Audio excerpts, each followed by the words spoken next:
At dahil nandito tayo sa shoe capital of the Philippines, huwag nyo nang palampasin pa ang pagkakataon na dumalaw sa Shoe Museum ng Marikina. Tara, pasukin natin, nakakamangha din yung mga sapatos sa loob. Nagsimula maging shoe capital of the Philippines ang Marikina noong 1887 pa. Kaya naman, kung ikaw ay isang shoe addict like me, sigurado akong mag-i-enjoy ka dito sa Shoe Museum ng Marikina. Ayan! Ang daming sapatos. Nakakaloka.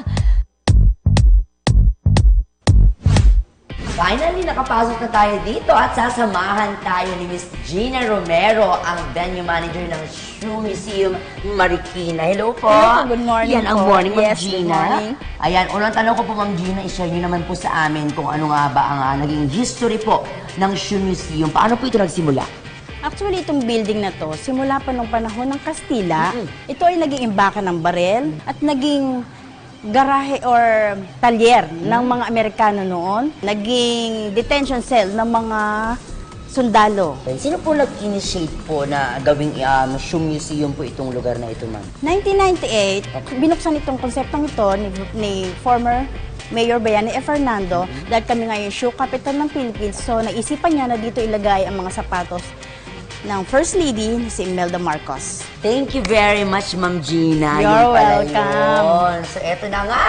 Ma'am Gina, baka pwede nyo naman po kayo ibot dito sa inyong Shoe Museum para makita ko na yung mga nagagandang mga shoes. Sure, why not? Ay! Oh my gosh!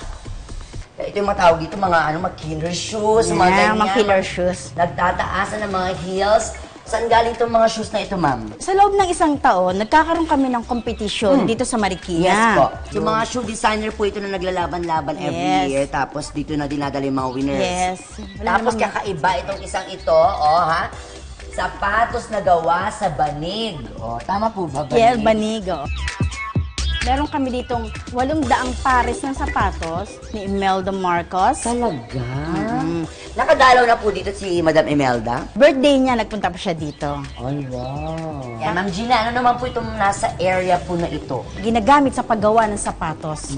Makikita mo doon sa harapan, meron tayo doon na pamilya. Yes, na hindi ko makausap ng maayos. Na gumagawa ng sapatos doon. Apa. Yung babae, tawag sa kanya ay mag-aareglo. Siya yung gumagawa na pang-itaas na bahagi ng sapatos.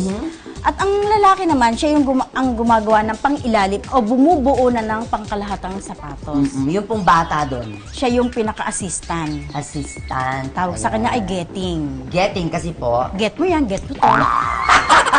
Getting pala ang tawag sa pag-gets, Oo. no?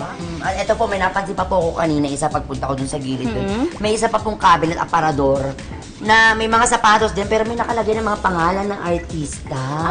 Ito ay binigay sa atin ng mga personalidad. Dinonate po Dinonate nila. sa atin dito sa museum.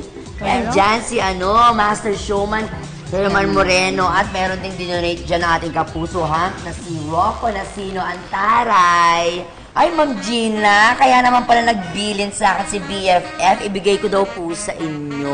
Antaray. Salamat ang marami sa sapatos. Para sa inyo po talaga ang sapatos na yan. Kaya sana maging espesyal yan kapag naka-display na. At syempre nakakataba ng puso kapag nakita ko yan kapag dumalaw talaga ako siya. Ginamit po yan ni BFF yan sa Sunday Pinasaya. Tapos dito na natin ilalagay sa inyong museum. Madadagdagan na po yung collection namin ng mga shoes ng mga artista. Perfect, BFF. Mission accomplished na tayo. Ako po susunod na lang ako magbibigay, ma'am, kasi nagpo-collect pa ako. Marami kang shoes eh. Ako na nagbigyan niyo.